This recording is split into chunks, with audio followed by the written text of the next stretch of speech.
Il y avait un aspect dans lequel David devait être sauvé et secouru par ses hommes, et ceci nous amène au cœur des choses. Nous remarquons que dans les versets 16 et 17, un de ces géants saints d'une armure neuve pensait frapper David d'en faire le but de la destruction. Et David était engagé dans un très grand danger. L'homme qui avait exécuté le géant originel était maintenant en danger face à des descendants de ce géant. Il fallut l'intervention d'un des hommes forts de David pour le sauver et le secourir en éliminant le géant. Alors les hommes de David lui dirent, nous ne pouvons te perdre, reste en arrière et laisse nous occuper de cette chose. Nous placerons entre toi et ce genre de danger. Pensez-vous peut-être que ce n'est pas une bonne interprétation de placer le Seigneur Jésus à la place de David ici. Seigneur Jésus, reste en dehors de ceci, nous allons prendre soin de toi. Néanmoins, il y a un aspect dans lequel il est juste pour l'Assemblée d'être concerné.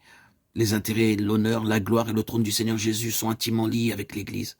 Ces choses ne sont pas de son ressort uniquement, et il y a un certain aspect dans lequel il peut perdre si l'Église échoue. Un temps où Dieu pourrait dire à propos de son Fils, ce n'est pas à toi d'intervenir ici. Tu l'as déjà fait. C'est au tour de l'Église de se déporter et de tendre à tes intérêts. La vie de David, le trône de David était placé entre les mains de ces hommes. Ils saisirent intérieurement leurs responsabilités et combien celle-ci était grande et ce que David pouvait perdre s'il ne se tenait pas dans la brèche à ce propos. Il doit donc y avoir une compagnie parmi le peuple de Dieu pour s'élever à ce niveau, qui voit que la très grande signification du trône du Seigneur Jésus est entre leurs mains. Cela peut sembler un peu présomptueux, mais vous voyez sans doute ce que je veux dire.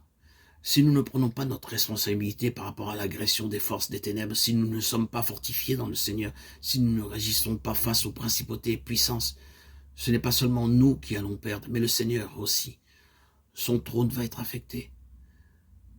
Il nous a fait maintenant, en un sens, responsables de l'issue finale. Et cette issue n'a rien de personnel, mais elle est définitivement collective et corporative. Ainsi, il doit y avoir un peuple, un nombre spécifique d'hommes est donné par rapport à David, mais cela doit pas être pris littéralement. Ils sont représentatifs d'une compagnie spécifique. Il doit donc y avoir un peuple qui a vu les enjeux immenses de ce qui est présenté dans l'Épître aux Éphésiens. Ces conseils éternels de Dieu concernant le Seigneur Jésus-Christ est la place qui est donnée à l'Église par rapport à ce dessein et quant à son aboutissement.